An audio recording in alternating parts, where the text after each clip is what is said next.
Thanks for having me here today. I'm proud to be here to represent Right2Water. And I'd also like to thank Sinn Féin for being part of the coalition. I've been amazed at how much this campaign has grown throughout the land, and I love being part of the many street meetings that have taken part over County Sligo in the last few weeks. The most important reason that we should win the battle against Irish water is privatisation. As the revenue stream comes in when the caps are lifted in 2019, Irish water will be sold on to rich billionaires or elite mega banks who have been moving swiftly in the last few years to buy up water rights all over the world. This includes the right to tap groundwater, aquifers, rivers, and many irrigation and treatment technologies. When Irish water is sold, we will have no control over this. This decision on charging us for water was not made in the last few years due to the tough economic times that some people think, but it has been in motion since we joined the EU. The bailout allowed the EU to force the business entity that is Irish water into existence. It is all part of the privatisation of our natural resources to ensure big businesses can buy our assets for next to nothing and charge us for their use.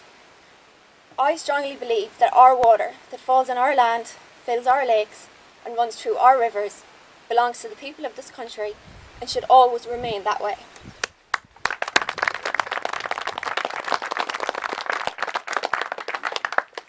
We must learn from our history that our people were commodities when they were sold and put on slave ships and sent to the New Americas. Now we have a government that wants to turn a basic human right, like water, into a commodity. When Michael J. Marren fought for the freedom of this country, along with my grandfather and thousands of Irish men and women, they did so courageously in order that our country may be free and that today we may enjoy the freedom that is ours. I ask the people today to defend our freedom. No part is too great or too small. As long as there is one ounce of strength left in our bodies, we will win this good fight, and in the end, we will win. County Leitrim with his wife Helen and 4 children. He has been a member of Leitrim County Council for over 10 years and has served as a member of Sinn Féin Ard Comhairle. As our general election candidate, Martin is committed to delivering radical change in Ireland and creating a fair recovery. He is determined to ensure that rural Ireland and the West receive the resources and support needed to be part of that recovery. Please welcome Martin Kenny.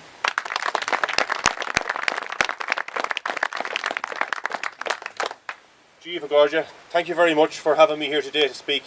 And it's I suppose, I think it's the second or third time I've been in this graveyard. The first time I think I've spoken it. And, you know, I'm very conscious that the Sinn Féin coming here and the Republicans around this area every year come together to remember Michael J. Marren. And it's not only him, but it's what he represented. All of the people of South Sligo and West Roscommon and that area which worked so closely together in those years from 1920, 21, etc., etc. And they fought very hard. And indeed, it's always something that strikes me when you come to Sligo, when you hear the Roll of Honour being read out. You hear of so many people from these communities that lost their lives so that we could have a better future. You know, and that puts an onus on us to ensure that we not just come here and remember them, but that we make sure that that better future becomes a reality, if not for us today, for the people of tomorrow. Michael Marren became active in the IRA around 1919, 1920, and was a leader in his community. He and many others, as part of an active service unit in this area, engaged the RIC and the Black and Tans on many occasions. They went to Ballahadreen and they burnt the courthouse, and they went back later and they attacked the RIC station. He was wounded in an attack on the RIC station in Collooney. He was a man that was active throughout all of that period and remained on the run for much of it. And then when the truce came, unfortunately he went with a number of others to Strand Hill to do a bit of swimming and lost his life in the sea there. It was a huge tragedy for this community to lose somebody of his ability and talent, somebody who was steadfastly committed to the Irish Republic that was declared in 1916. And I suppose as we come here today, remembering that next year will be the 100th anniversary of that proclamation and of that great revolution, it is quite fitting that we remember not only the people that died, but what they died for. They died for an Irish Republic. They died for the proclamation that they read, that Pearse read on the steps of the GPO. They didn't ask the permission of those in high office at that time whether or not they could declare a republic.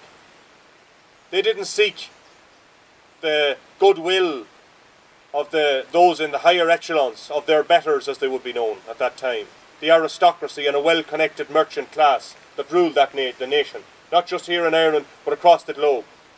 They didn't look for permission from anybody.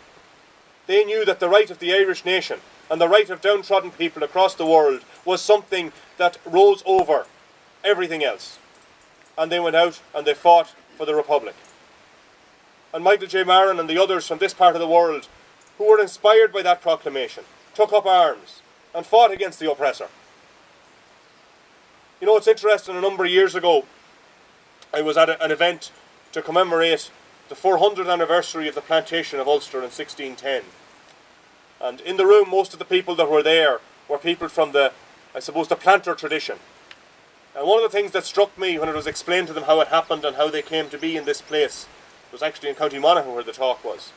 You know, none of them questioned one iota as to what they were being told. There was no contrary voice in the room, and I just thought to myself, if this was a Republican or in a different area where there were people there, a nationalist community, there'd be someone to stand up, well now hold on a minute, wait till I tell you about this and wait till I tell you about that. But they accepted the dogma that came from what they considered to be their betters. And that is the attitude, I think, that has trapped that unionist community into a situation where they have always considered themselves to be under siege. They are not under siege. 400 years on, there's none of us here today that are responsible for what happened, and there's none of them that are responsible for what happened. But we are all responsible of changing it. And that's, I suppose, the challenge that exists for all of us. We're now in a peace process. Hopefully no others, like Michael J. Marren, or like Joseph McManus, or Kevin Cohn, from two other people from Sligo, who I remember as part of in my lifetime that lost their lives for Irish freedom. That isn't asked of anybody anymore. But what is asked of us all is to do everything we can to ensure that what they died for comes into existence. That we get our revenge. And as Bobby Sands said, that our revenge will be the laughter of our children. You know, and that's a very generous way to look at it. We're not looking for anyone to be punished.